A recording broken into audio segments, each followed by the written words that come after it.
Pergunta como o Bitcoin vai ser menos volátil se não tem uma demanda não monetária confiável. Qual a necessidade humana que o Bitcoin atende? Ele já traz a resposta. Nenhuma. Quer comentar aí, Richard, Thiago? Já comentou sobre isso. Eu até gostaria, porque assim, eu realmente não sei a necessidade humana que hoje... Tipo, eu vim da Suno pra cá, até perguntei pro taxista, cara, posso pagar em Bitcoin? Ele não sabia o que tava falando. Eu quero entender, assim, sério mesmo, o uso do dia a dia, porque legal, tem os early adopters, uma turma bem engajada e aguerrida e tal, mas pessoal, vocês vão ter que ganhar os outros 99% da população mundial, não vai ser xingando os outros 99%, vocês vão ter que trazer soluções práticas para o dia a dia dessas pessoas. Mas você está mal informado, porque a taxa de adoção do Bitcoin, ela vem acelerando, já se equivale à internet de 1999. Eu e o taxista, aqui embaixo, estamos muito desinformados. Então, é assim que o brasileiro médio assim que você faz o recorte, então, das suas análises? Você pega a sua opinião e de uma outra pessoa? Eu faço pesquisa de campo. Eu faço pesquisa de campo. Com uma pessoa? Pô, não é com uma. A gente pode fazer aqui, eu e você aqui embaixo, perguntar aqui para vários estabelecimentos. Você acha importante preservar o poder de compra? Você acha importante ter uma moeda que não pode ser inflacionada? Vamos lá, acho que a gente está misturando os assuntos. Não uma coisa é o é que você está falando de classe de ativo de ações e eu estou falando de Bitcoin. Uma coisa são os problemas que existem no mundo e outra coisa são as soluções propostas. As soluções propostas não estão resolvendo o problema do taxista aqui embaixo. Ele está sendo dizimado, perdendo o poder de compra. Mas se você apresentasse o Bitcoin para ele... E você pode ir lá e falar se é burro, se é um incompetente, se está sendo enganado. Não, pelo contrário. Ou você pode trazer uma solução que resolva a vida dele. Ainda não ganhou, vamos dizer assim, o mercado das massas. Quais as estatísticas que você tem base para falar isso? Bom, cara, eu posso ir aqui embaixo. Não, Faria embaixo, Lima. Eu quero que você apresente dados. Você está falando do mundo, cara. Você não está falando da Faria Lima. Cara, esse é o problema da Faria Lima. O pessoal às vezes acha que tudo gira em torno da Faria Lima. Não, é pesquisa de mercado. Você vai em vários estabelecimentos aqui em São Paulo. Os países africanos. Por exemplo, a África tem um problema sério. Tem vários problemas Porque ela sérios. tem uma questão que é um resquício de moedas da era colonial, que ainda tem o controle de emissão da França, e que o Bitcoin tem servido como uma válvula de escape para essas regiões. Tem histórias, assim, incríveis. Pessoas que estão fora do sistema financeiro tradicional e que estão podendo, né, fazer suas remessas, fazer o seu meio de troca. Talvez para esses países que são, que tem mina terrestre no chão, realmente talvez tenha uma solução. Tá, então vamos para outro. Por exemplo, Reino Unido é um país... É um país sólido, um país que dá então, para como é que você confiar na maior explica parte das que coisas. durante a crise agora recente dos fundos de pensão você teve uma corrida ao Bitcoin? Bom, eles podem comprar o que eles quiserem com o dinheiro deles, assim, é uma decisão deles. Vamos ver se vai ser uma decisão boa ao longo do tempo. Vários fundos na crise de 2008 venderam ações para o Warren Buffett. Quais são as fontes primárias que você olha para ver a taxa de adoção do Bitcoin? E outra coisa, você falou, eles compraram, mas alguém vendeu. Então, tipo, um tomou uma decisão certa, outro tomou uma decisão errada. E o cara que vendeu? Quem que é a pessoa que vendeu? Você não sabe que o Bitcoin, por enquanto, até 2140, eles vão sendo gerados também? Tudo bem, vai sendo gerado que nem outras moedas aí, mas qual outra moeda tem as características do Bitcoin? Eu gostaria de conhecer. Quando existe uma transação, você falou eles entraram comprando, eles compraram de alguém, certo? Ou não? Sim. Ou seja, alguém estava vendendo. Não sei se você, mas alguém estava vendendo. Ele tá me olhando com uma cara como se eu fosse Satoshi Nakamoto agora. Não, alguém tá vendendo. Ele falou, tá vendendo, né?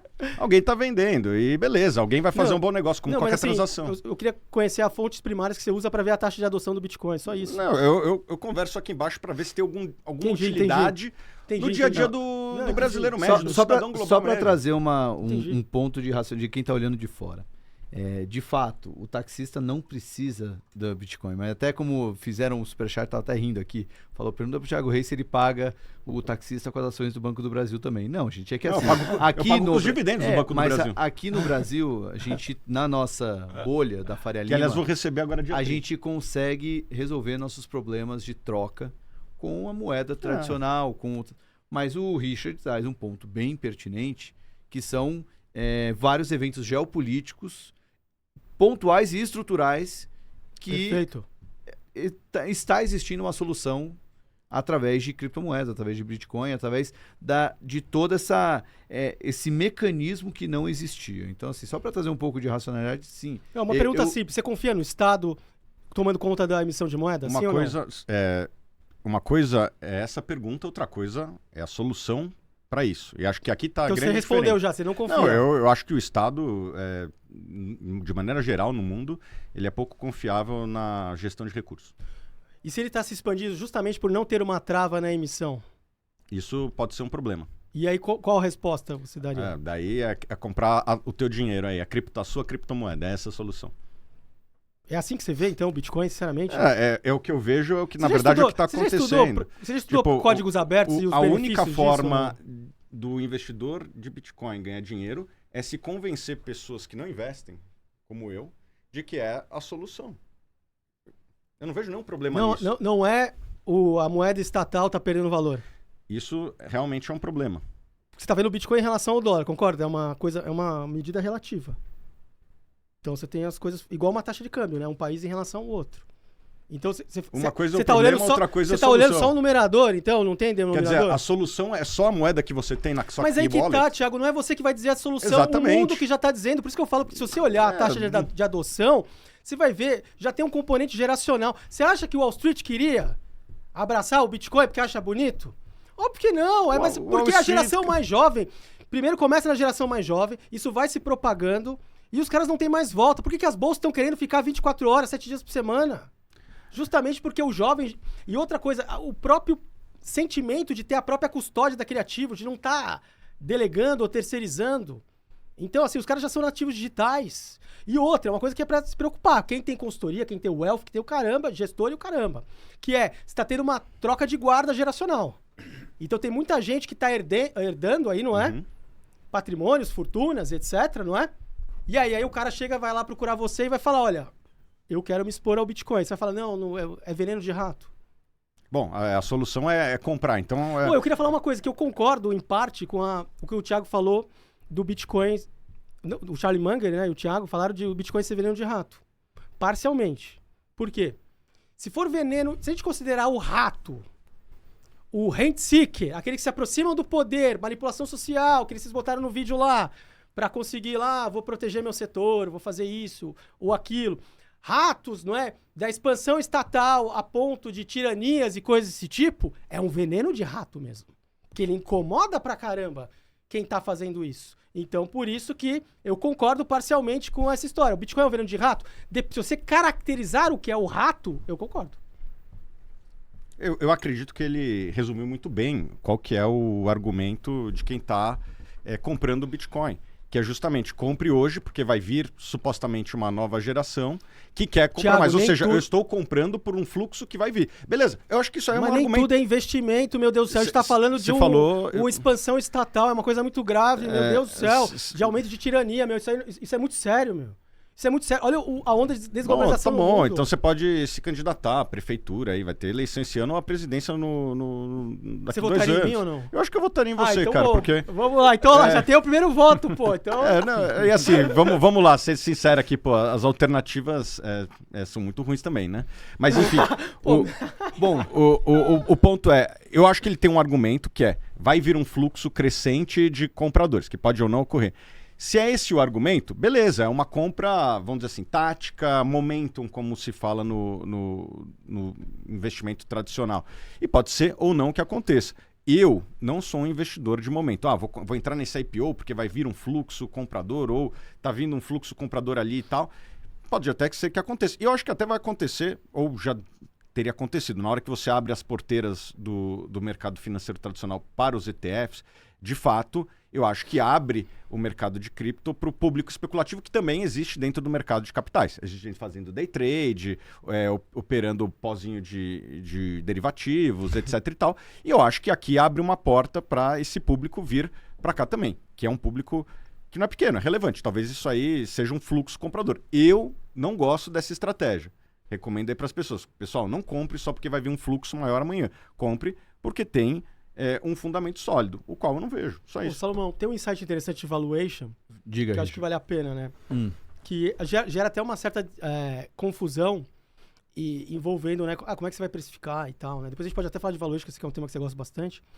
E que é o seguinte, Roel Monegro, né? O Venture Capital, em 2016, ele desenvolveu uma teoria que ela se mostrou verdadeira, que é interessantíssima, que é o seguinte, na internet tradicional, a captura de valor, ela não veio dos protocolos. Então, por exemplo, você não tinha como estar exposto à tecnologia lá, o IP, HTTP, SMTP, etc e tal. As aplicações capturaram o valor, como, por exemplo, o Facebook, hoje Meta, YouTube, enfim, né?